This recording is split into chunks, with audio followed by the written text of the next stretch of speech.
अस्सलाम वालेकुम नाज़रीन, सर सवेरा के साथ मैं हूँ आपकी होस्ट महविश चौधरी। यकीनन आप सब ठीक ठाक होंगे, खैरियत से होंगे और अपनी ज़िंदगी को बहुत ही खुशगवार तरीके से इंजॉय भी करेंगे। यकीनन करना भी ज़रूरी है क्योंकि हर इंसान की ज़रूरत है कि वो एक खुशहाल मुआशरे के अंदर अपनी ज़िंदगी को गुजारे और कामयाब ज़िंदगी गुजारे। और आज का जो टॉपिक है यकीनन वो उस पर हमें गौर करने की बहुत ज़रूरत है, हमें अवेयरनेस की बहुत ज़रूरत है, क्योंकि जहाँ हम बात करते हैं कि हमें एक खुशहाल मुआशरे में रहना है, सेहतमंद ज़िंदगी बसर करनी है, वहाँ पे प्रॉब्लम आ जाती है, हमें आगाही नहीं होती। हमारी सेहत से रिलेटेड, सेहतमंद ज़िंदगी गुजारने से रिलेटेड हमें बिल्कुल भी अवेयरनेस नहीं होती है।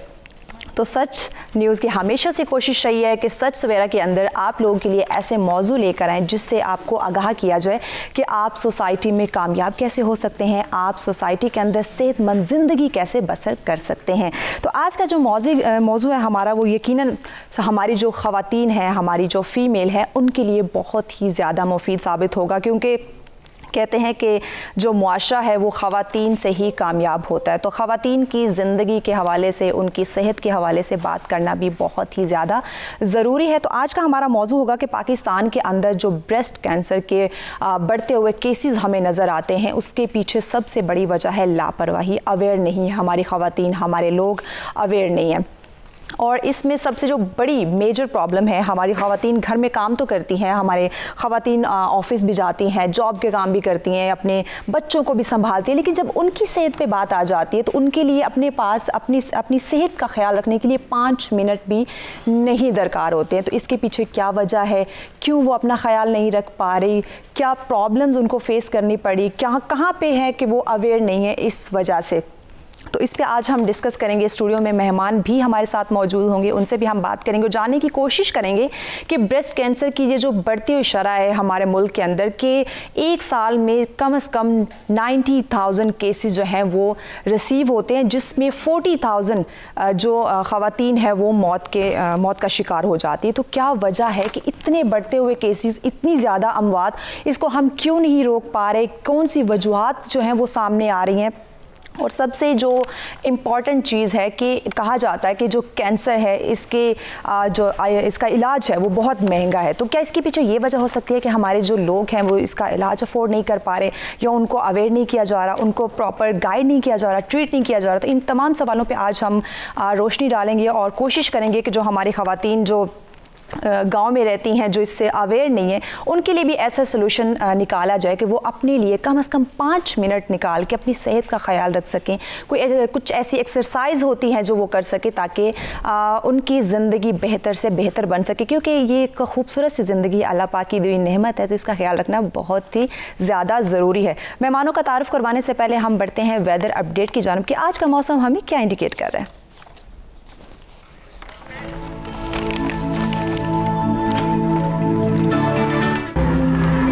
जी, सबसे पहले बात करते हैं इस्लामाबाद की, जहां कम से कम 22 डिग्री सेंटीग्रेड और ज़्यादा से ज़्यादा 32 डिग्री सेंटीग्रेड।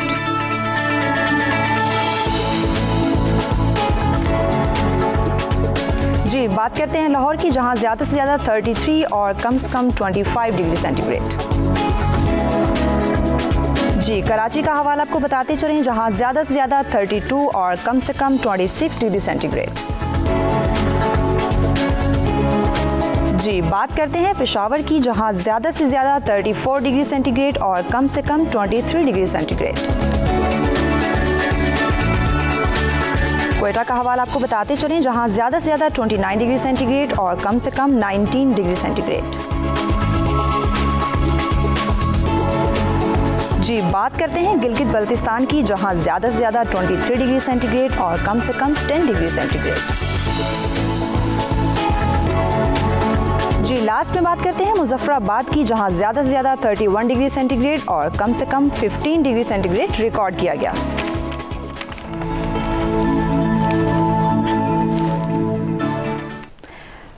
जी, वेलकम बैक नाजरीन, और अब बढ़ते हैं स्टूडियो में मौजूद अपने मेहमानों की जानिब, उनका तारुफ करवाते हैं ताकि आज के मौजू पर रोशनी डाली जाए। सबसे पहले स्टूडियो में जिन्होंने हमें ज्वाइन किया जी, डॉक्टर आसिफ मसूद साहब, आप हेड ऑफ डिपार्टमेंट है रेडिएशन इनकोलॉजी से। अस्सलाम वालेकुम सर। सर सवेरा में खुशामदीद। Thank you so much. जी, उनके साथ तशरीफ़ फरमा है डॉक्टर उज़मा कासिम, आप कंसल्टेंट हैं और इनकोलॉजिस्ट भी हैं। Welcome ma'am. Thank you so much. सबसे पहले मैं आपको खुशामदीद कहते हैं। डॉक्टर साहब, आपसे हम आगाज़ करते हैं। आसिफ साहब के ब्रेस्ट कैंसर पे आज हम बात कर रहे हैं, तो सबसे पहले ये बताएं कि ब्रेस्ट कैंसर की बढ़ती हुई वजूहात क्या, इसके पीछे कौन से अवामिल है जो हमारे लोग समझ नहीं पा रहे हैं? सबसे पहले जी सब जो इम्पोर्टेंट वजूहात हैं इसकी वो है लैक ऑफ अवेयरनेस। हम अपनी ज़िंदगी में इतने मगन हो गए हैं कि हमें इसकी इम्पोर्टेंस का नहीं मालूम। ठीक है, हम एक तरफ कहते हैं दौड़ते जा रहे हैं और हमें नहीं पता कि हमारी ज़िंदगी हमें किस तरफ लेके जा रही है। तो अगर हम थोड़ा सा टाइम अपनी ज़िंदगी को दें, हम खुद सोचें कि हम अपनी इंस्पेक्शन करें, ठीक है, हम इस हेल्थ से रिलेटेड प्रोग्राम्स को देखें, तो आई थिंक हम काफ़ी सारी चीज़ों को पहले से प्रिडिक्ट कर सकते हैं। जैसे कहते हैं early detection, that is very important in this expect ना। जी उज़्मा साहिबा, आपकी तरफ आते हैं। ब्रेस्ट कैंसर हमारी ख़वातीन में बहुत ज़्यादा ये केसेस सामने आ रहे हैं, तो लापरवाही इसके पीछे है, हम अपनी सेहत का ख्याल नहीं कर पा रहे, या हमारी ख़वातीन में अवेयरनेस ही नहीं है इस चीज़ की कि ये बीमारी हमारी जान भी ले सकती है? आई थिंक ये दोनों फैक्टर्स का कुछ ना कुछ हिस्सा है। लापरवाही अमूमी तौर पे हमारे माशरे में देखी जाती है ख़वातीन का अपने सेहत के मुकाबले में। इसकी वजह यही है कि जो भी ख़वातीन जो एक लोअर स्ट्राटा में हैं हमारी सोसाइटी में, पहले बाकी लोगों के हकूक़ होते हैं, उसके बाद ख़वातीन अपने आप को देखती हैं। बिल्कुल। और फिर दूसरी अवेयरनेस का भी इशू है कि जो चीज़ तकलीफ़ नहीं देती, जो दर्द नहीं देती अमूमी तौर पे, क्योंकि ब्रेस्ट कैंसर की अलामतें ऐसी ही होती हैं जो कोई तकलीफ़ नहीं देती इनिशियली, तो क्योंकि वो उनकी जो एक रनिंग क्वालिटी ऑफ लाइफ है या जो भी लाइफ के उसमें कोई डिस्टर्बेंस नहीं क्रिएट करती, तो वो उस चीज़ को सिग्निफिकेंट नहीं लेते। ओके। अच्छा डॉक्टर आसिफ साहब, हमारे लोगों के अंदर अगर उनको ज़रा से ज़ुकाम, खांसी, बुखार हो जाए, वो फ़ौरन से डॉक्टर की तरफ जाते हैं, तो क्या जो ब्रेस्ट कैंसर है इसकी कोई ऐसी अलामात नहीं है कि उनको फ़ील हो कि हमारे अंदर ये जो बीमारी है ये परवान चढ़ रही है, या इब्तिदा में कोई कुछ भी ऐसा नहीं होता? ये डेफिनेटली इसमें पहले गिल्टी बनती है, जिसको अर्ली डिटेक्ट होना ज़रूरी है। इसमें दो इश्यूज़ हैं। नंबर वन तो कोई अपना एग्जामिन करता ही नहीं है। अगर कोई एग्जामिन भी करते हैं तो हमारे सोशल नॉर्म्स कुछ ऐसे हैं कि मोस्ट ऑफ द ख़वातीन छुपाती हैं। ठीक है, वो इस चीज़ को आइदर वो एक शर्म समझती हैं किसी को बताना कि दी मेरी छाती में गिल्टी है, या कुछ या वो ये समझती हैं कि शायद मैं बर्डन बनूँगी, ख़ानदान वाले मुझसे नफ़रत करेंगे। ठीक है, और तीसरी एस्पेक्ट ये भी होता है कि वो फैमिली बॉन्ड्स हमारे ऐसे होते हैं, स्पेशली हमारे पास कुछ मदर्स आती हैं, पता लगता है जी 3 साल उन्हें छुपाई रखा। अच्छा। क्यों जी, मेरे बेटे को परेशान हो जाएगा, वो कहेगा मैं क्या करूँ, अब ज़ाहिर उसको अफोर्डेबिलिटी का इशूज़ होगा, वो पैसे लेके आएगा। तो ये मल्टीपल इशूज़ हैं जिसकी वजह से जो है ना ख़वातीन जो है ना अपने एग्जामिन नहीं करती, और अगर एग्जामिन करती हैं तो आगे प्रेजेंट नहीं करती, बताती नहीं है।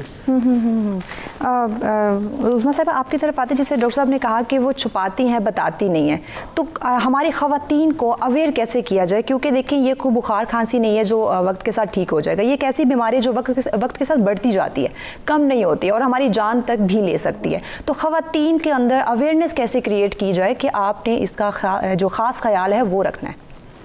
उसमें अवेयरनेस का मकसद इसी तरीके से होगा कि जो भी इसकी अलामतें हैं उसके बारे में बावर किया जाए ख़वातीन को, उन्हें बताया जाए कि इस तरह से अगर आप छाती में, एक तो यही पहली बात है कि अपना मुआयना करें, मुआयना करेंगे तो गिल्टी महसूस होगी ना। मैंने जैसे कहा कि दर्द एक 90% या आप कहें कि 99% में दर्द नहीं होता। ओके। तो दर्द तो अलामत नहीं है, एंड आप कहें जो डॉक्टर तक किसी भी बंदे को जो लाता है वो दर्द ही होता है मेनली, क्योंकि वो आपके लाइफ की इवेंट्स को कॉम्प्रोमाइज़ कर रहा होता है। तो ये सिम्टम जो है, ये गिल्टी का होना या और भी जो कुछ और अलामतें हैं उनके बारे में उनको अवेयरनेस दी जाए, उनको बताया जाए कि ये अगर आप, सबसे पहले तो ये अवेयरनेस है कि भाई मुआयना करना, मुआयना करेंगे तो ये चीज़ें पिक होंगी ना। अच्छा, अगर वो घर पे अपना मुआयना कर सकते हैं ताकि उनको आइडिया हो कि हो सकता है हमें ब्रेस्ट कैंसर, हमें डॉक्टर से रुजू यही अपना मुआयना जो है, सबसे जो आप कहें कि अवेयरनेस का जो सबसे बड़ा हिस्सा है वो यही है कि अपना मुआयना करना आना चाहिए। सही।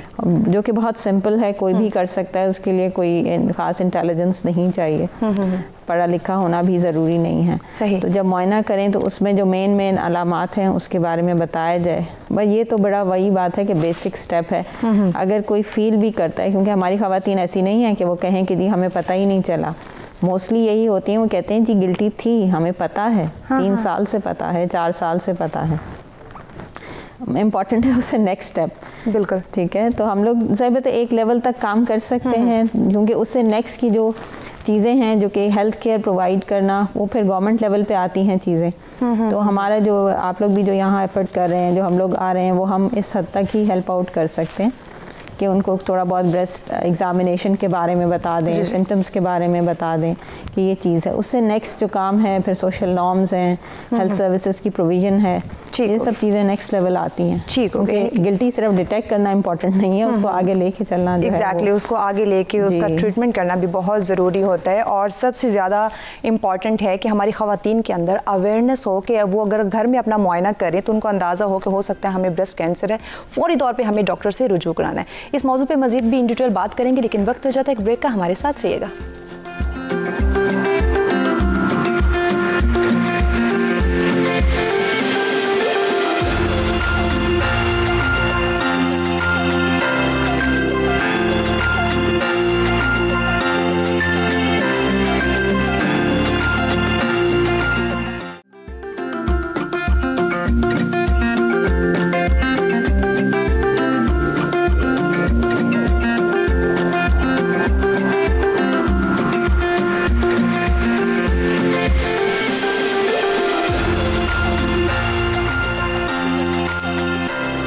वेलकम बैक नाज़रीन, सत सवेर में एक दफ़ा फिर से आपको खुशामदीद कहेंगे। अपने मेहमानों से गुफ्तगू का सिलसिला जारी है कि पाकिस्तान में ब्रेस्ट कैंसर के जो बढ़ते हुए केसेस हैं उनको कैसे रोका जा सकता है या कैसे आगाही अपने लोगों तक पहुंचाई जा सकती है, स्पेशली अपनी ख़वातीन को कैसे अवेयर किया जा सकता है इस बीमारी से रिलेटेड। डॉक्टर साहब, आपकी जानिब आऊँगी, एज के हवाले से अगर हम बात करें इस बीमारी को लेकर, ब्रेस्ट कैंसर की, तो किसी भी एज में ये मुमकिन है या इसकी कोई एज लिमिट है? देखिए, एज एक ऐसा फैक्टर है जो हमारे कंट्रोल में नहीं है और एडवांस एज एक रिस्क फैक्टर है। जो एज बढ़ती है तो ब्रेस्ट कैंसर होने के चांसेस ज़्यादा होते हैं। ठीक है, बल्कि 60 ईयर्स से ऊपर जो एज आपकी ज़्यादा होती है तो आपका चांस ब्रेस्ट कैंसर होने का ज़्यादा हो जाता है और ज़्यादा हो जाता है। हाँ, लेकिन हम पाकिस्तान में पिछले कुछ सालों में हम देख रहे हैं कि अर्ली एजेस में भी, यानी 40s में 30s में भी ब्रेस्ट कैंसर्स रिपोर्ट हो रहे हैं। उसकी मेन वजह प्रॉब्ली ये है इनहेरिटेड, क्योंकि हमारे नॉर्म्स हैं कि कल फैमिली मैरिजेस रिपीटेड की वजह से जो है ना इनहेरिटेड कैंसर, जिसे मारूसी कैंसर कहते हैं, फैमिलियल कैंसर कहते हैं, उसके चांसेस यंगस्टर्स में ज़्यादा हैं एज़ कम्पेयर टू एल्डर के। अच्छा डॉक्टर साहब, आपकी तरफ आते हैं, जैसे उन्होंने कहा कि इसमें हमारे जो अब सिचुएशन देखी जाए तो काफ़ी कम एज के लोगों के अंदर भी ये जो कैंसर है उसकी अलामात पाई जा रही हैं, तो इसमें हमारे जो मेजर इशू है वो कहाँ पे आ रहा है? लापरवाही, हमारी लाइफस्टाइल, हमारी खुराक, हमारा इन्वायरमेंट? देखें, किसी भी कोई हाल से 1-2-3 ही कैंसर्स हैं जिनका कॉज इफ़ेक्ट रिलेशनशिप इस्टेब्लिश हो चुका है। कि जैसे लंग कैंसर रिलेटेड है स्मोकिंग ज़्यादा करने से, और भी हैं 2-3। मगर जहाँ तक ब्रेस्ट कैंसर की बात है, ये मल्टीफैक्टोरियल डिज़ीज़ है। मल्टीफैक्टोरियल का मतलब ये है कि एक किसी ख़ास कॉज के ऊपर पॉइंट आउट नहीं किया जा सकता कि ये वजह है।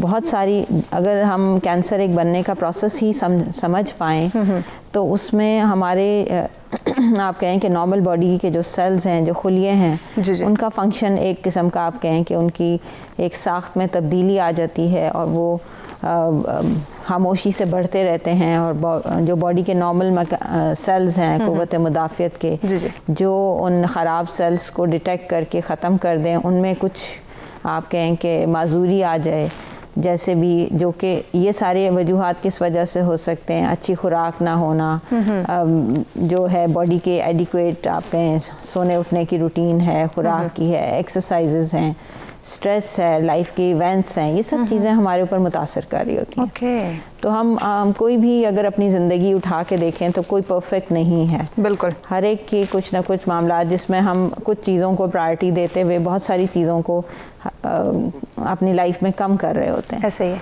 हर एक के पास वही 24 आवर्स हैं एक दिन के। अब ये उस पे है कि वो उसने किस चीज़ पे ये अपने ज़्यादातर औकात किस चीज़ में गुज़र बसर करने हैं, क्या चीज़ें उसने इम्पोर्टेंट देनी, किन चीज़ों को इम्पोर्टेंस देना है। अगर वो अपनी हेल्थ को इम्पोर्टेंस देंगे तो फिर ये सारी चीज़ों का रिस्क कम हो जाता है। वो शुरू से अपना ख्याल रखें खाने पीने का, जिसमें जिस्म का ख्याल एक हमारे एक ऑटोमेटेड आप कहें कि एक मशीनरी ही है ना, अल्लाह ताला की तरफ से दी गई, जिसका ख्याल हमने इसी तरह से रखना है कि उसे एडिक्वेट हम खुराक दें, उसको एक टाइम पे हम सोएं उठें, एक जिस्म को एक्सरसाइज दें। हमारा जिस्म मूवमेंट के लिए बना हुआ है, कोई बैठने के लिए तो नहीं बना हुआ। प्रॉपर्ली हमें मैनेजमेंट की ज़रूरत है। जी, जब हम इन चीज़ों में कॉम्प्रोमाइज़ होता है तो आप कहें कि जो बॉडी के नॉर्मल खुलिए हैं वो तो डीरेंज होंगे। अब क्या वजह एग्जैक्ट बनती है तो आज तक किसी ने नहीं डिटेक्ट किया। फिर जेनेटिक्स अपने हैं, जैसे डॉक्टर साहब ने बात की, वो एक फैक्टर है कि हाँ कुछ जीन्स आइडेंटिफाई हुई हैं जो कि अगर हों किसी खातून में तो उनमें रिस्क ज़्यादा हो जाता है। क्योंकि वो जीन्स ही आपके बेसिकली सेल फंक्शन को कंट्रोल कर रहे होते हैं कि सेल्स के बढ़ने की किस तरह से उन्होंने डिवाइड करना है और आगे उन्होंने किस तरह से अपना काम करना है। वो फंक्शंस डीरेंज होते हैं, वो ख़राब होते हैं तो सेल्स भी ख़राब होते हैं। सही हो गया। अच्छा, इसमें मैं कुछ ऐड करूँ? जी। रिस्क फैक्टर्स जैसे कहते हैं ना, क्या वजूहात हैं जिसकी वजह से कैंसर होते हैं। कुछ वजूहात तो ऐसी हैं जो हमारे कंट्रोल में नहीं है। ठीक है। जैसे फीमेल्स में कैंसर ज़्यादा होता है, ब्रेस्ट कैंसर मेल की निस्बत मेल में भी होता है। अब फीमेल मेल होना हमारे बस में नहीं है। ठीक है। एज जो बढ़ती है फीमेल में ब्रेस्ट कैंसर के चांसेस ज़्यादा होते हैं, ये भी हमारे कंट्रोल में नहीं है। थर्डली जल्दी माहवारी होना, लेट माहवारी ख़त्म होना, ये भी एक सबब है, एक वन ऑफ द कॉज है कि ज़्यादा एक्सपोजर्स होता है उनको हार्मोन्स का उन ख़वातीन को, तो उनको भी ब्रेस्ट कैंसर के चांसेस रिलेटिवली ज़्यादा होते हैं। ठीक है, ये तो वो नेचुरल फैक्टर्स हैं जो अल्लाह ताला ने बनाए हुए हैं, उनको हो जाते हैं। कुछ ऐसे फैक्टर्स हैं जो हमारे कंट्रोल में हैं, जैसे ओबेसिटी। सही। अपना BMI जो है ना वो एक ख़ास लेवल पे रखना चाहिए। हम ज़्यादा ओबीज़ होंगे तो हम ज़्यादा प्रोन हैं हार्मोन्स पे, और हार्मोन ज़्यादा होंगे तो उसकी वजह से ब्रेस्ट कैंसर होने के चांसेस ज़्यादा हैं। ठीक है। इस तरह जैसा मैंने मेंशन किया कि family marriages, repeated family marriages, उसकी वजह से भी जो मरूसी बीमारियां हैं वो आहिस्ता आहिस्ता मुंतकिल होती हैं, जिसमें से भी ब्रेस्ट कैंसर हम देखते हैं जो यूजली अर्ली फीमेल्स में, अर्ली एज फीमेल्स में होता है। ओके। अच्छा डॉक्टर साहब, जैसे आपको पता है कि ये एक ऐसी बीमारी है कि लोग इसका नाम सुनते ही डर जाते हैं, और अगर उनके अंदर वो बीमारी नहीं भी, न सिर्फ उनको मजाक में भी कहा जाए कि आपको कैंसर है या हो सकता है, तो वो बहुत ज़्यादा खौफजदा हो जाते हैं। और जिन लोगों को ये बीमारी हो चुकी होती है, क्योंकि वो बहुत ज़्यादा डिप्रेस भी हो जाते हैं, तो उनको किसी साइकेट्रिस्ट की ज़रूरत पड़ती है ताकि वो उनकी मेंटली प्रिपरेशन करते रहें, उनको एक हौसला देते रहें। जी वेरी ट्रू, आपने बड़ी अच्छी बात की है। कैंसर का वर्ड ऐसा है जो फर्स्ट टाइम सुनता है वो कहता है शायद मैं वो डर जाते हैं, बहुत ज़्यादा खौफज़दा हो जाते हैं कि मेरी आगे ज़िंदगी नहीं है, मैं शायद ये मुझे एक मौत की खबर सुना रहे हैं, जबकि ऐसा नहीं है। देखिए आप अर्ली स्टेज पे आते हैं तो ऑलमोस्ट आई वुड से कि 70% कैंसर्स ट्रीटेबल हैं अगर आप अर्ली स्टेज पे आए। ठीक है, ये सारा डिपेंड करता है आप कितनी जल्दी उस खबर को सुनते हैं और कितनी जल्दी उस पर अपने डॉक्टर से रब्ता करते हैं, इलाज स्टार्ट ठीक है। वो मैं अपने पेशेंट्स को मिसाल देता होता हूँ कि आपने कबूतर की तरह आंखें बंद नहीं करनी है। एक मुश्किल आई है, ठीक, अल्लाह ताला ने मुश्किल दी है, उसका सलूशन भी निकालना है। जितनी जल्दी सलूशन निकालेंगे तो आपका इलाज मुमकिन होगा। जितना लेट आप सोचते रहेंगे कि हाँ इसका इलाज हो ना करूँ, आप मुख्तलिफ लोगों के पास जाएंगे और सिर्फ मशवरों पर अमल करेंगे तो उसका फ़ायदा नहीं होगा, और अपनी स्टेज को आप एडवांस कर देंगे जिसकी वजह से वो क्यूरेबल नहीं होगी। ओके। अच्छा डॉक्टर साहब, आपकी तरफ आते हैं, इसके ट्रीटमेंट की अगर हम बात की जाए तो ट्रीटमेंट बहुत ज़्यादा एक्सपेंसिव है, हर कोई अफोर्ड नहीं कर सकता। तो बेसिक जो ट्रीटमेंट है, अगर अर्ली एज में उसको पता चल जाए तो उस अर्ली एज पे जब ट्रीटमेंट उसने स्टार्ट करवाना है तो वो हर इंसान के बस में होगा या नहीं होगा, इस पर मैं आपका जवाब चाहूँगी, लेकिन जो कि वक्त हो जाता है एक ब्रेक का, हमारे साथ रहिएगा।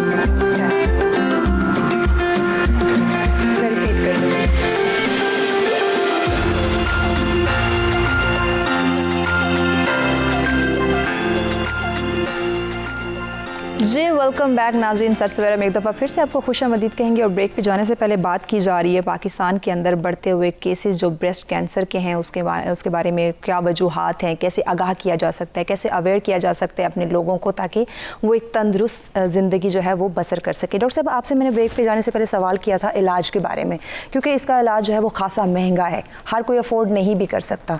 तो गवर्नमेंट इसमें क्या अपने रोल प्ले कर रही है, और बाकी अगर हम ऑल ओवर बात करें तो इस इलाज के ऊपर हमें कितना फोकस करना चाहिए, कितना एक्सपेंसिव हमें ये पड़ सकता है, और एक जो नॉर्मल मिडिल क्लास लोग इंसान हैं वो कैसे इस इलाज को अफोर्ड कर सकते हैं? देखें, इलाज एक तो सबसे पहली बात ये है कि एकदम सीधा साधा इलाज नहीं है। अमूमी तौर पे हमारे जहन में किसी भी बीमारी का इलाज यही होता है कि हम डॉक्टर के पास जाएं, वो हमें दवाई लिख के दें और हम घर आ जाएं, दवाई खाएं और सब चीज़ें ठीक हो जाएं। जी जी। तो ये तो इलाज अब बहुत सारी बीमारियों का नहीं होता। आप शुगर है, ब्लड प्रेशर है, लाइफ लॉन्ग इलाज चलते हैं। बिल्कुल ऐसे। तो इसी तरह कैंसर के इलाज के बारे में भी मतलब बहुत सारे ऑलरेडी कॉन्सेप्ट्स हैं, क्योंकि डिफरेंट इलाज हैं, एक तरीके से तो इलाज नहीं होता। और इलाज डिपेंड करता है कि आप आप कहें कि बीमारी के साथ आए हैं, उस वक्त आपकी बीमारी की क्या नौइयत है, उसके ऊपर इलाज डिपेंड करेगा। तो हर कोई इसके इलाज को अफोर्ड कर भी नहीं सकता। देखिए, अफोर्डेबिलिटी की तो बात एक डिफरेंट है। अगर आप अफोर्डेबिलिटी हम देखें तो फिर तो ये तो मतलब इंसान आई थिंक कि निकले तो सही, चेक तो करे, सिस्टम्स तो मौजूद हैं। ऐसा नहीं है कि हमारे मुल्क में कोई भी जो पुअर पॉपुलेशन है उसको सपोर्ट नहीं कर रहा। गवर्नमेंट सेटअप्स हैं, बहुत सा काम हो रहा है, बहुत से लोग अवेलेबल हैं। तो बात सिर्फ ये है कि एफर्ट करने की, कि उस चीज़ को जाने कि ये वर्थ है मेरी टाइम और जो मेरे एफर्ट्स की, कि मैंने इसके ऊपर अपना टाइम देना है ताकि एक फ्यूचर में एक सेहतमंद ज़िंदगी गुजारी जा सके। बिल्कुल बिल्कुल। तो इसके लिए जो भी एवेन्यूज़ हैं अपने हिसाब से, आप तो जब भी कोई चीज़ आप कहीं घर से निकलते हैं, किसी भी एक आपकी डिमांड होती है, एक रिक्वायरमेंट होती है, चाहे वो इलाज हो, चाहे कुछ लेना हो, चाहे ग्रॉसरी हो, बिल्कुल लो एंड से हाई एंड एरियाज़ मौजूद हैं। हाँ, आप अपने हिसाब से ही जाते हैं ना। बिल्कुल वैसे जिस सब हमारे मुल्क में भी हैं। तो बात यही है कि आप सबसे पहला आपका काम तो यही है कि विज़िट करें। डिफ़िकल्टीज़ ये नहीं है, मैं ये नहीं कहूँगी कि सिर्फ पैसे के साथ सारी डिफ़िकल्टीज़ हल हो जाती हैं, ऐसा नहीं है। इंशाल्लाह मतलब हमारे मुल्क में चीज़ें ऐसी मौजूद हैं, ऐसे सेटअप्स हैं जहाँ पे ऑन्कोलॉजी सेंटर्स हैं गवर्नमेंट लेवल पे कि आप जाएं। सबसे पहले एक खातून के लिए अगर आप स्टार्टिंग पॉइंट की बात करें तो अगर उसे गिल्टी महसूस हुई है तो लोकल जो डॉक्टर हैं उनको ज़रूर दिखाएं। कोई ना कोई डॉक्टर तो आई थिंक हर विलेज, हर गांव में होते हैं, और उनसे थोड़ा बहुत मशवरा लेके एटलीस्ट इतना तो जाना जा सकता है कि किसी हद तक ये गिल्टी या जो भी सिम्टम्स मैं फील कर रहा हूँ, ये तो नहीं है, घर बैठे तो कोई नहीं डायग्नोज कर सकता, अपनी तशखीस कर सकता कि मुझे कैंसर है। उन्हें तो अलामत होगी ना। बिल्कुल। अब ये भी बता दूँ कि 80% गिल्टियाँ जो हैं वो कैंसरस नहीं होती। ज़रूरी नहीं है कि आपको गिल्टी फील हुई है और आप ये डर के बैठ जाएं कि जी कैंसर ही हो। मेरे पास कितने पेशेंट्स आते हैं, अबाउट 7 out of 10 पेशेंट्स में कोई प्रॉब्लम नहीं होती है। ठीक है, तो ये चीज़ें यही है कि इसको स्टेप बाय स्टेप लेने की ज़रूरत है। अगर हम एक इंसान के आगे सबसे पहले अभी उसे कुछ फील ही हुआ है और एक सामने पहाड़ खड़ा कर दें कि जी इस पे चढ़ना है, तो वो तो पीछे ही हट जाएगा ना। तो स्टेप बाय स्टेप लें। सबसे पहले अपने करीबी डॉक्टर को दिखाएं, वहाँ से फिर कोई रेफरल सिस्टम हो, वो फिर अगर वहाँ पे सर्विस उन्हें वो इलाज नहीं मुहैया जो भी इनिशियल स्टेजेस में होता है, जिसमें सबसे पहले तो तशख़ीस है कि वाकई ये है भी मसला कि नहीं। फिर उसके बाद आप नेक्स्ट लेवल जाएं, सर्जन का रेफरल है, फिर ये सब चीज़ें डिसाइड होती हैं और उसके लिए रास्ते भी हैं, एवेन्यूज़ हैं, सही सिस्टम्स मौजूद हैं। देखिए, जो आपने पॉइंट उठाया ना कि कैंसर का इलाज बहुत महंगा है, जी जी, ठीक है, कुछ हद तक हम एग्री करते हैं, लेकिन ये एक मिथ भी बन जाता है। इसी वजह से फीमेल्स नहीं आती या वो छुपाती हैं। किसी मदर को कैंसर हुआ अपने बच्चों को नहीं बताती, यानी कि उसको गिल्टी फील हो रही है, वो नहीं बता रही है, उसको पता भी ये बढ़ रही है दिन ब दिन, लेकिन वो नहीं बताती कि वो बेटा कहाँ से अफोर्ड करेगा। मैं ये कहूँगा कि आप एक्सप्लोर तो करें ना, आप बताएं, आगे वे और बन जाते हैं। बहुत सी ऐसी ऑर्गेनाइजेशन हैं पाकिस्तान में जो कि ट्रीटमेंट फ्री हो रही है, बैतुल माल से आ रहा है। दो कि हमें ज़्यादा से ज़्यादा फंडिंग की ज़रूरत है, गवर्नमेंट को इस बेस पे ज़्यादा से ज़्यादा काम करना चाहिए, लेकिन बहुत से काम हो रहे हैं। जब तक आप एक्सप्लोर नहीं करेंगे, आप घर बैठ के, तो आपको कुछ नहीं मिलेगा। एग्जैक्टली। जी नाज़रीन, इसी के साथ अभी एक ब्रेक की जाने बढ़ते हैं, हमारे साथ रहिएगा।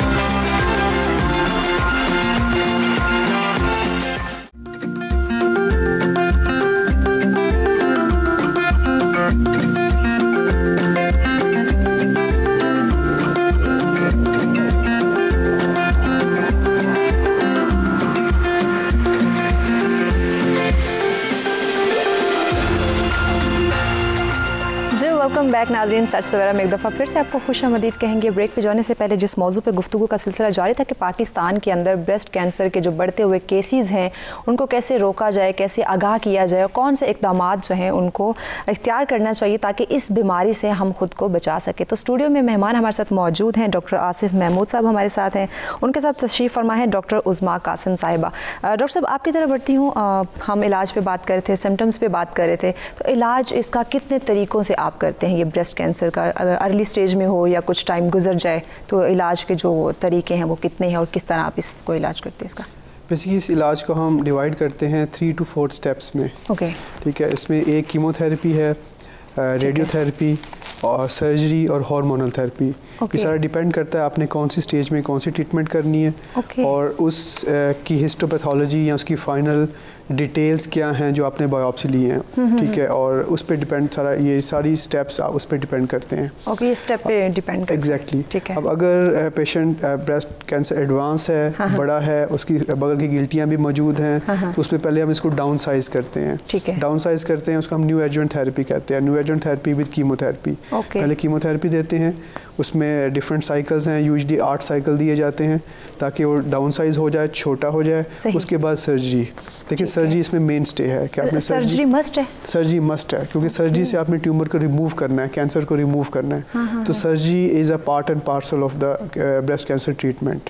ठीक है, तो इसको सर्जरी को या हम बाद में कीमो के बाद करते हैं या कीमो से पहले की जाता है। अगर छोटा ब्रेस्ट कैंसर है, उसमें बगल की गिल्टियाँ नहीं हैं, तो पहले सर्जरी की जाती है ताकि उसको पूरा रिमूव कर दिया जाए और फिर उसके अकॉर्डिंगली आगे फर्दर थेरेपी की जाए जो कीमोथेरेपी है। रेडिएशन की कुछ इंडिकेशंस हैं कि ट्यूमर कितना बड़ा था, गिल्टियाँ कितनी मौजूद थी, उस पर डिपेंड करता है फाइनल जो सर्जरी पे रिपोर्ट आती है।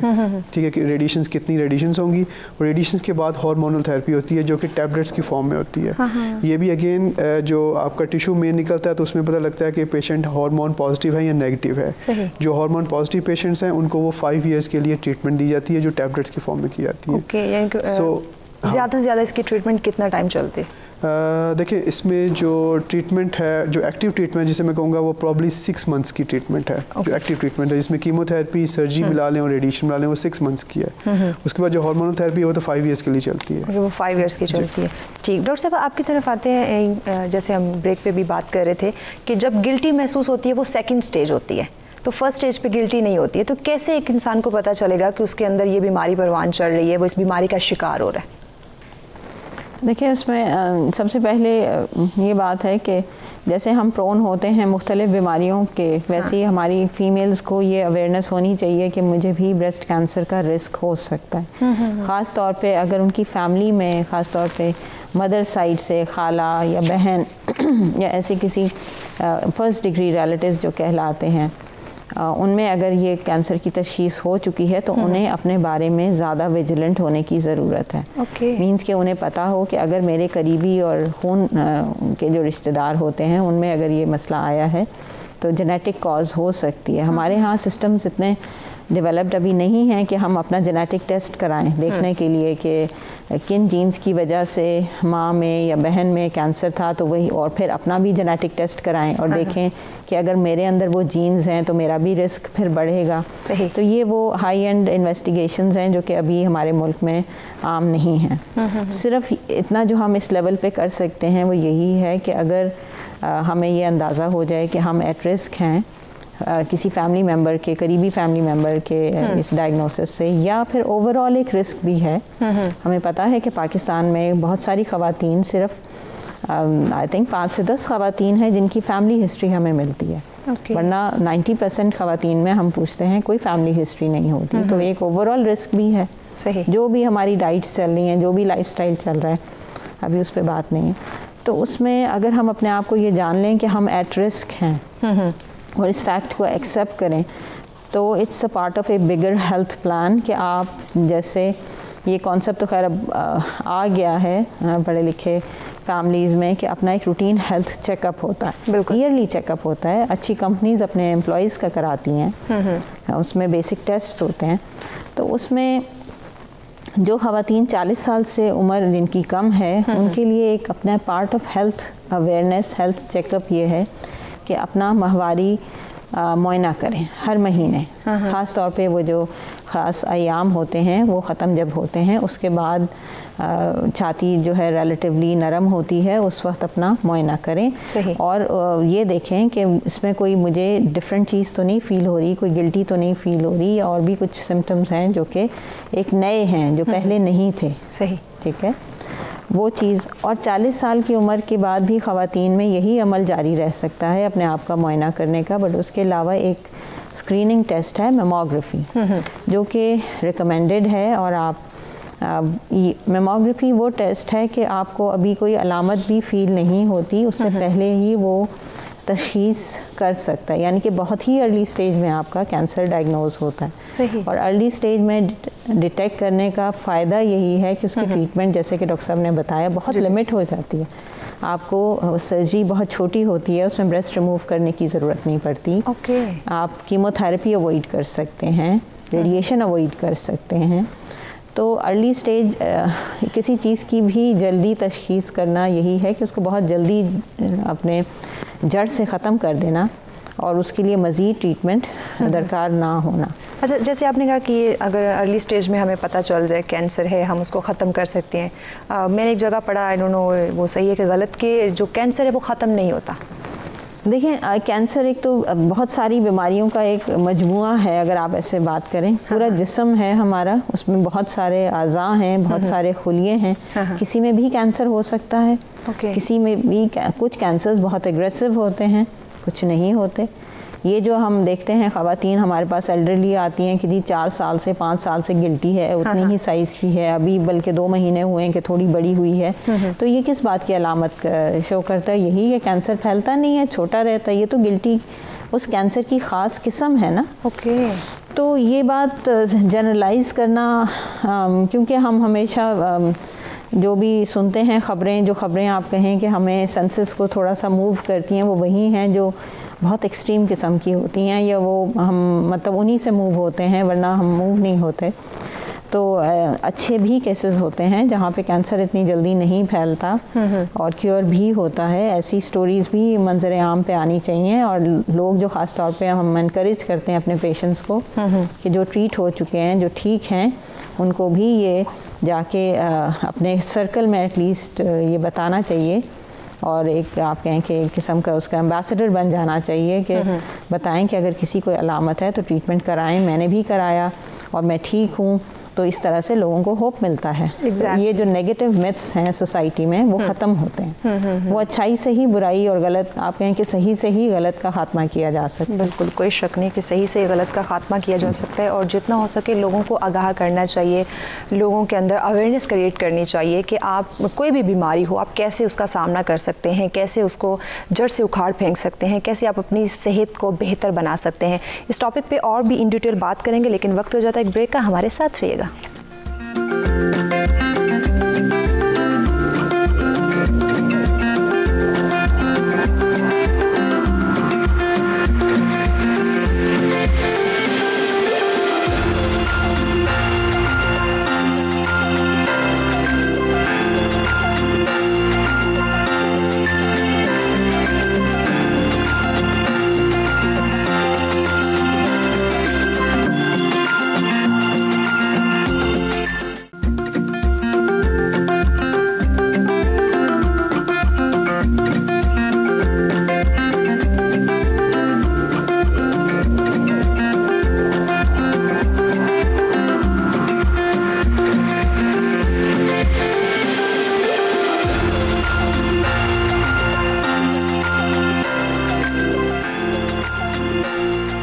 वेलकम बैक नाज़रीन, एक दफ़ा फिर से आपको खुशामदीद कहेंगे और अपने मौजूद मेहमानों से गुफ्तगू का सिलसिला जारी है कि पाकिस्तान के अंदर ब्रेस्ट कैंसर के जो बढ़ते हुए केसेस हैं, कैसे उनको रोका जा सकता है, कैसे आगाही जो है वो क्रिएट की जा सकती है, लोगों तक इसकी अवेयरनेस जो है वो फैलाई जाए, और स्पेशली जो हमारे गाँव के एरियाज़ हैं, वहाँ जो ख़वातीन हैं, जो मर्द हजरात हैं जो अवेयर नहीं हैं, उनको कैसे आगाह किया जाए कि आप कैसे इस बीमारी से ख़ुद को बचा सकते हैं। क्योंकि खुशहाल ज़िंदगी गुजारना, खुशहाल घराने में परवान चढ़ना हर इंसान चाहता है, हर इंसान की ये ख्वाहिश भी होती है कि वो अपनी तंदुरुस्त ज़िंदगी गुजारे और अपनी ज़िंदगी को भरपूर इंजॉय भी करे। तो इसके लिए बहुत ही ज़्यादा इम्पॉर्टेंट है डॉक्टर से टाइमली आप रुजू करें। अगर आपको अपनी बॉडी में कोई भी ऐसी हरारत फील हो रही है, कुछ भी ऐसी तब्दीली महसूस हो रही है, तो यकीनन बहुत ही ज़्यादा इम्पॉर्टेंट है कि आपने बर वक्त डॉक्टर से जाकर रुजू करना है। अगर वो आपको कोई भी इलाज रिकमेंड करता है तो यकीनन हमें उस पर अमल करने की बहुत ही ज़्यादा ज़रूरत है। आप जितनी लापरवाही बरतते जाएंगे उतना ही भी आपके लिए नुकसानदा साबित हो सकता है, आपकी जान जा सकती है। और चूँकि ये एक बहुत ही खूबसूरत सी नेमत अल्लाह पाक की दी हुई ज़िंदगी, तो इसको हमें संभाल के रखना चाहिए, इसकी केयर करना हम सब पे फ़र्ज़ है। डॉक्टर साहब आपकी तरफ आना चाहूँगी, जैसे बात हो रही थी सर्जरी की, बात हो रही थी डिफरेंट इसके जो इलाज है ट्रीटमेंट उसकी बात हो रही थी, तो सर्जरी के बाद इसकी प्रॉपर ट्रीटमेंट के बाद ये जड़ से ख़त्म हो सकता है या नहीं? जी बिल्कुल हो सकता है, हो सकता है। स्टेज 1 to 3, स्टेज 1 to 3 का मतलब है वो कैंसर जो भी फैला हुआ नहीं है। ओके। फैले हुए कैंसर को बेसिकली हम यूँ डिफ़ाइन करते हैं कि अगर ये ब्रेस्ट से निकल के या फेफड़ों में चला जाए, हाँ, या जिगर में चला जाए, या हड्डियों में चला जाए, या किसी और बॉडी के पार्ट में चला जाए, तो उसको हम फैला हुआ कैंसर कहते हैं। ओके, ठीक है। यानी ये ब्रेस्ट कैंसर फैल भी सकता है आपकी बॉडी के अंदर? जी एग्जैक्टली। तो इसको हम स्टेज 4 कहते हैं। जब ये फैल जाता है तो हम इसको स्टेज 4 कहते हैं। जी ठीक है। स्टेज 1 to 3 जो है ना ये क्योरेबल हैं। ओके। ठीक है। इनको इन्हीं चीज़ों से, यानी सर्जरी से, कीमोथेरेपी से, रेडिएशन से और हार्मोन से हम क्योर कर सकते हैं, जड़ से ख़त्म कर सकते हैं। जड़ से ख़त्म हो सकता है। ठीक है। लेकिन वही बात है कि अगर अर्ली स्टेज होगी, स्टेज 1 और 2 होगी, उसका सक्सेस रेट ज़्यादा है, ओके, क्योर रेट ज़्यादा है एज़ कम्पेयर टू स्टेज 3 के। ठीक है। स्टेज 3 का क्योर रेट उस लिहाज से कम है। ठीक है। इसीलिए हम इसी चीज़ पे एम्फसाइज़ करते हैं कि अर्ली डिटेक्शन अगर हो जाती है, कैंसर आपको फील होता है कि जी आपके गिल्टी है और आप जल्दी डॉक्टर के पास आ जाते हैं, तो आप 80% प्लस क्योर में जाते हैं। ओके। अगर आप लेट आते हैं तो वही क्योर रेट आपका कम हो जाएगा आपकी सुस्ती की वजह से। बिल्कुल। ठीक है। इस मौके पे मैं एक पैगाम दूंगा कि 5 मिनट प्लीज़ तमाम फीमेल से कि अपनी ज़िंदगी को 5 मिनट हर महीने 5 मिनट दें, 5 मिनट्स पर मंथ। तो टोटल देखें 1 साल में कितने बनते हैं? 1 घंटा। आपने पूरे 1 साल में 1 घंटा, आप जहाँ मेकअप कर रही हैं, जहाँ बाकी शॉपिंग करती हैं, ठीक है, जहाँ आप खाने पीने अपना टाइम लगाती हैं, वहाँ अपनी जिस्म को सिर्फ 5 मिनट दें। बिल्कुल। ठीक है। इन 5 मिनट में आपने क्या करना है? अपने सेल्फ एग्जामिनेशन करना है। हर महीने कोई एक डे रख लें, कोई एक टाइम रख लें, आपने 5 मिनट के लिए अपने सेल्फ एग्जामिनेशन करना। और सेल्फ एग्जामिनेशन के बेतहाशा तरीके नेट पे दिए गए हैं, आप यूट्यूब पे गूगल भी कर सकते हैं। सही। एग्जैक्टली जहाँ हम बाकी चीज़ें गूगल कर रहे होते हैं, जहाँ बाकी चीज़ें सीख रहे होते हैं, वहाँ अपनी सेहत के लिए, अपनी ज़िंदगी के लिए भी बहुत ज़रूरी है कि हम 5 मिनट निकालें। डॉक्टर साहब आपकी तरफ आती हूँ, हमारा लाइफस्टाइल, इसमें अगर हम खुराक की बात करें, जब हम इस बीमारी से लड़ रहे होते हैं तो इसमें हमारी डाइट प्लान क्या होना चाहिए ताकि हम जल्द अज जल्द जो है वो रिकवर हो सकें? रिकवर हो सकें कि चांसेस अपने कम करें, चांसेस कम हो जाए, रिकवर हो जाए, जो पेशेंट है उसके लिए कोई डाइट प्लान हो? हाँ, ये तो सेपरेट टॉपिक्स हैं। एक जनरल है बिफोर कि आप जो भी ज़िंदगी में क्या चेंजेस हैं, जैसे बात हो रही थी कुछ रिस्क फैक्टर्स की जो कि आप चेंज नहीं कर सकते, जो कि पहले ज़िक्र हुए हैं, डॉक्टर आसिफ ने किए, और कुछ रिस्क फैक्टर्स हैं जो कि आप चेंज कर सकते हैं लाइफस्टाइल में। इसमें डाइट बहुत इंपॉर्टेंट, हम सब के बहुत एतकाद होता है खाने पीने के ऊपर। हमसे पेशेंट्स जब भी ट्रीटमेंट अभी शुरू नहीं होता सबसे पहले यही पूछते हैं कि हम खाएँ क्या। देखें, खुराक तो सभी अच्छी है, प्रोवाइडेड जो भी हमें अवेलेबल हो नेचुरली, और हम अपने घर में कुक करें, तरीके से उसको हैंडल करें और टाइम से खाएं और सुन्नत के मुताबिक खाएं, जिसमें यही है कि सुबह नाश्ता करें, दोपहर में थोड़ा सा लाइट जो भी है लंच लें, और रात को जल्दी डिनर करें। ये एक और वही बात है, भूख रख के खाएं थोड़ा सा। ये सब आप कहें कि आपके सिस्टम्स को एक सही चलाने के लिए बहुत कारआमद होते हैं। वही खुराक हमारे जिस्म में शामिल हो के हमें जो नशो नुमा का कॉन्सेप्ट वो यही है कि हमारे जो जिस्म में क़ुव्वत मुदाफ़ियत के सेल्स हैं उनको अच्छी वर्किंग दें, ताकि वो इस तरह की कोई भी एबनॉर्मल चीज़ हमारे जिस्म में ग्रो करती है तो उसको फ़ाइट बैक कर सकें। सही। जहाँ तक ट्रीटमेंट के दौरान डाइट का ताल्लुक़ है तो उसमें वो कि ये हमारा ख़ास फील नहीं है, बट आई थिंक हम ज़्यादा ट्रीटमेंट रिलेटेड, क्योंकि कीमोथेरेपी होती है, सर्जरी होती है, जिसमें बहुत सारी तोड़ फोड़ होती है जिस्म में, और हमें हीलिंग चाहिए होती है, हमें बिल्डिंग चाहिए होती है, तो उसके लिए प्रोटीन डाइट बेहतर है। सही। लोगों का बड़ा कॉन्सेप्ट होता है कि जी गोश्त, कितने पेशेंट्स होते हैं कि जी कहते हैं हमने गोश्त छोड़ दिया। ये मिथ्स हैं। गोश्त तो प्रोटीन है हमारा सोर्स, अंडा हमारा सोर्स ऑफ प्रोटीन है बिल्कुल। और भी जो मिल्क है, लोग दूध छोड़ देते हैं ख़ास तौर पे सर्जरी के बाद कि जी ज़ख़म नहीं हील होता। ये बड़े कॉन्सेप्ट्स हैं जो कि इनग्रेन्ड हैं सोसाइटी में, जिसका कोई आप कहें कि ख़ास ताल्लुक़ उस तरीके से नहीं है। फ्रूट्स का इस्तेमाल बहुत बेहतर है, सही, और वेजिटेबल्स का इस्तेमाल बेहतर है, और ये फ़ास्ट फूड को अवॉइड करना चाहिए। फास्ट फूड को अवॉइड करना, कोल्ड ड्रिंक्स को अवॉइड करना चाहिए। हमारे हाथ में यही है, हम इसको करके हम उम्मीद रख सकते हैं कि हम जो है एक बेहतर इम्यून सिस्टम और एक बेटर हीलिंग जो बॉडी की है वो अचीव कर सकें। बिल्कुल, ये बहुत ज़रूरी है कि हम जितना हो सके अपनी डाइट को हेल्दी रखें, फ्रूट्स जूसेस का इस्तेमाल करें, सब्जियों का इस्तेमाल करें। डॉक्टर साहब, आगाह कैसे कर सकते हैं लोगों के अंदर ये अवेयरनेस की जो कमी महसूस होती है, जो कमी नज़र आती है? हमारे जो पढ़ा लिखा तबका है उनके अंदर भी बहुत ज़्यादा है, जो अनपढ़ है उनके तो डेफिनेटली वो अवेयर नहीं है। तो ये जो आगाही है वो कैसे क्रिएट की जाए, लोगों तक आगाही कैसे पहुँचाई जाए ताकि वो इस बीमारी को समझ सकें और लापरवाही से जो है वो काम ना लें? देखिए, कुछ आगाही तो अल्लाह के शुक्र के टाइम के साथ आप लोग कर रहे हैं। मीडिया, ठीक है, ये सोशल मीडिया हो गया, आप लोग मीडिया है, प्रेस मीडिया है, ये वक्त अगर हम देखें पिछले 10 ईयर्स में तो ये आगाही काफ़ी ऊपर गई है, जिसकी वजह से नंबर ऑफ़ पेशेंट्स भी ज़्यादा हो गए हैं। नंबर ऑफ़ पेशेंट्स क्यों ज़्यादा हो गए हैं कि उनको जल्दी, वही लोग जो पहले डिटेक्ट नहीं होते थे, मिसमैनेज हो जाते थे, वो अब लोग अर्ली डिटेक्ट हो जाते हैं, ठीक है, जिसकी वजह से अब कहा जाता है ना कि per year almost 40,000 female new diagnose होती हैं ब्रेस्ट कैंसर के साथ। पाकिस्तान का ये फिगर है, ठीक है, वो भी मीडिया की वजह से है। लेकिन हमें अभी बहुत सा काम करना है, ठीक है, हमने मुख्तलिफ प्लेटफॉर्म्स पे जाना है। अनफॉर्चुनेटली ये अगर आप डाटा देखें तो ये सारा डाटा होगा बड़े शहरों का, ठीक है। हमने छोटे शहरों में, ये कितनी पॉपुलेशन हमारी गांव में है वो अनअवेयर्ड हैं, उनको नहीं पता। हमें वहाँ जाना पड़ेगा, हमें प्रेस मीडिया को, इवन डॉक्टर्स को, इवन टीम्स बना के, इवन वहाँ के जो DHQs होते हैं वहाँ पे मैसेजेस पहुँचाना टीम की सूरत में, ये हमें बहुत सा काम इस पर करना है अभी। बिल्कुल जी, जो हमारे साइड एरियाज़ हैं, जो गांव जैसे एरियाज़ हैं, वहाँ पे लोगों को आगाह करना बहुत ही ज़्यादा ज़रूरी है, क्योंकि शहर की अगर हम बात करें तो हर इंसान की अप्रोच डॉक्टर तक है, बट अगर हम गांव की बात करते हैं तो वहाँ के लोग डॉक्टर के पास जाने से भी कतराते हैं। या ख़वातीन की बात की जाए और ब्रेस्ट कैंसर को ऐड किया जाए तो वो बहुत ही ज़्यादा इस चीज़ पर भी घबराती हैं कि डॉक्टर से जाके हम क्या रुजू करेंगे, हम उनको क्या बताएँगे, वो शर्माते हैं इस चीज़ से। ये शर्म की बात नहीं बल्कि आपकी ज़िंदगी और मौत का सवाल है।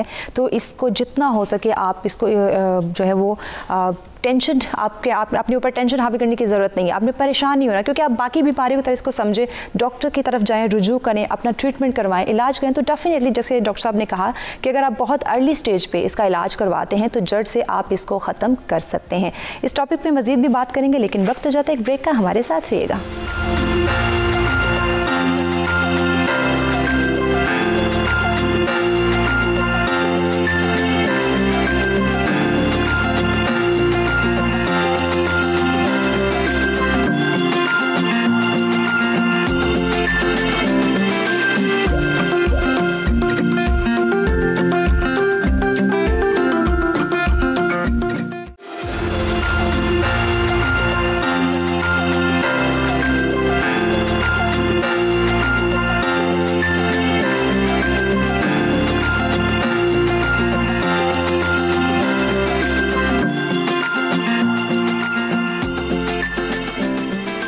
वेलकम बैक नाजरीन। सचवर हम एक दफ़ा फिर से आपको खुश आमदीद कहेंगे। अपने मेहमानों से गुफ्तगू का सिलसिला जारी है कि ब्रेस्ट कैंसर के बढ़ते हुए केसेस को कैसे रोका जाए, कैसे आगाही लोगों तक पहुंचाई जाए, लोगों को अवेयर किया जाए, किन इक़दामात का होना बहुत ज़्यादा ज़रूरी है ताकि हम सेहतमंद ज़िंदगी बसर कर सकें। डॉक्टर साहब, आपकी तरफ आती हूँ, बहुत सारे लोगों का मानना है या वो इस चीज़ पर बिलीव करते हैं कि शुगर की वजह से भी कैंसर होता है। Is it true?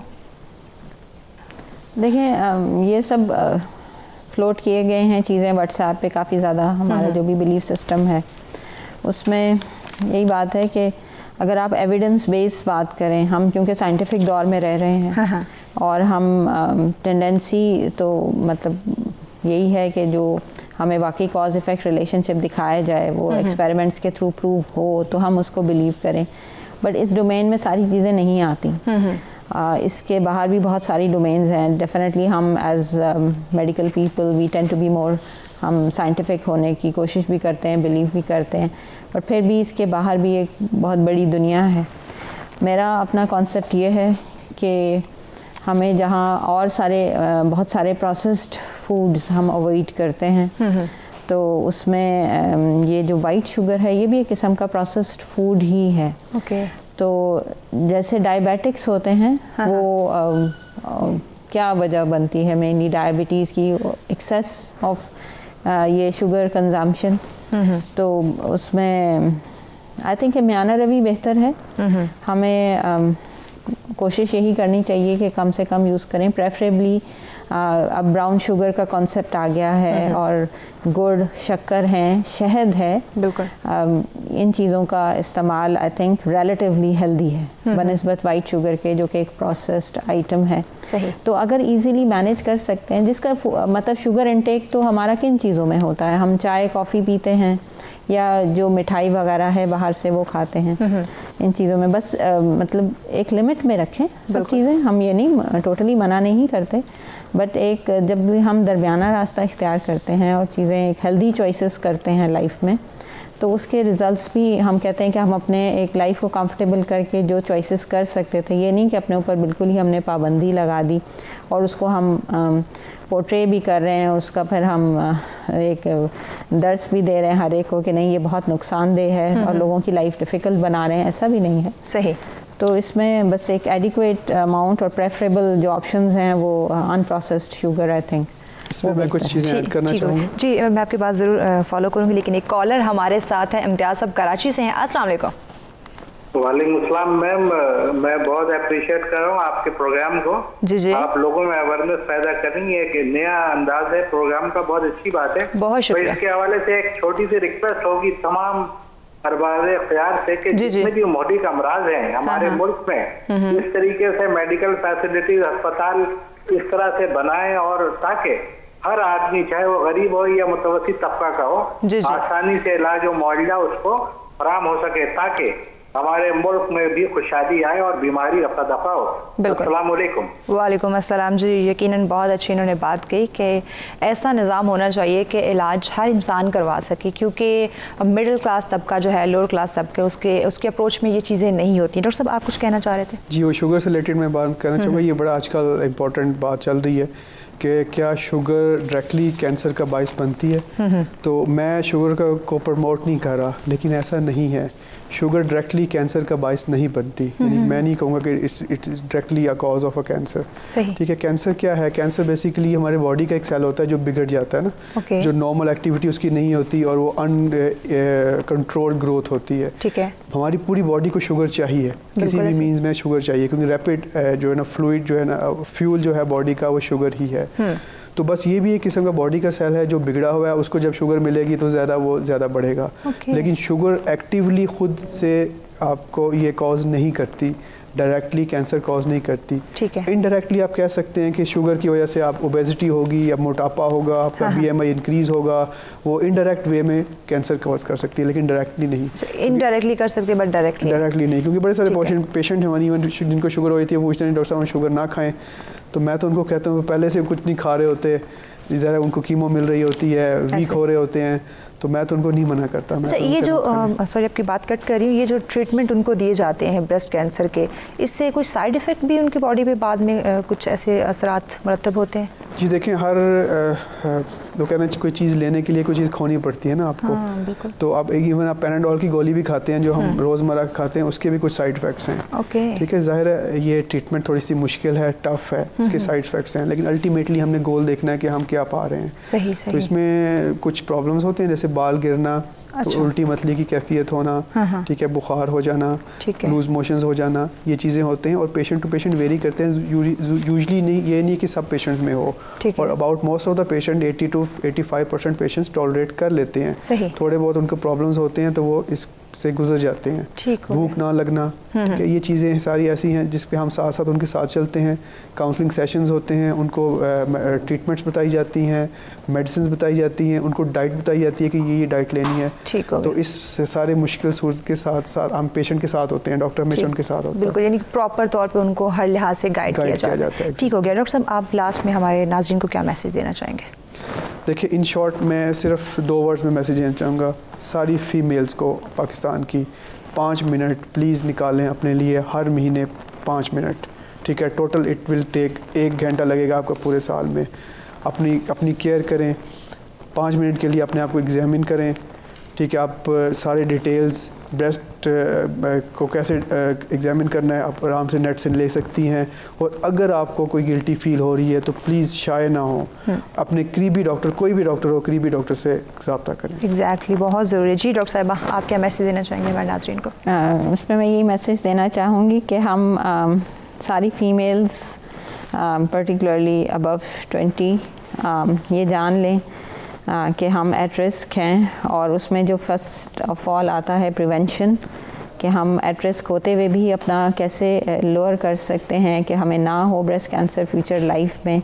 उसमें ये है कि अपने बेसिक जो लाइफस्टाइल है उसको हेल्दी रखें, अपना खाने पीने का मामला, सोने उठने का, और एक ख़वातीन में अक्सर कॉन्सेप्ट होता है कि हमें शायद फ़िज़िकल एक्सरसाइज की ज़रूरत नहीं है। लड़के तो फिर जिम में चले जाते हैं, बट लड़कियां नहीं इस चीज़ पे वो ज़्यादा आपके एम्फेसिस रखती। तो एक कोई ना कोई स्पोर्ट लड़कियों के लिए भी ज़रूरी है, वो करें।